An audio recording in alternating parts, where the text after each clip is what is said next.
Danilo! Dan? Dan? Ma'am, dito na lang po kayo.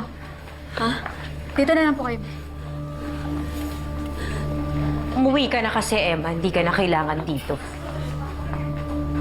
Ako ang mas may karapatan na nandito.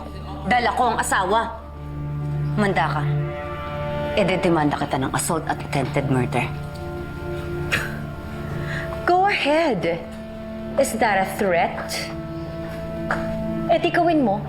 Idedemanda rin kita. Ng ano? Ng assault? Attempted murder din? Baka nakakalimutan mo, ikaw ang sumugod sa amin. Ano ikakasa mo? O ano? Wala na. Umalog na yung utak mo. Wala nang sustansya. O baka naman, hindi pa nawawala yung epekto ng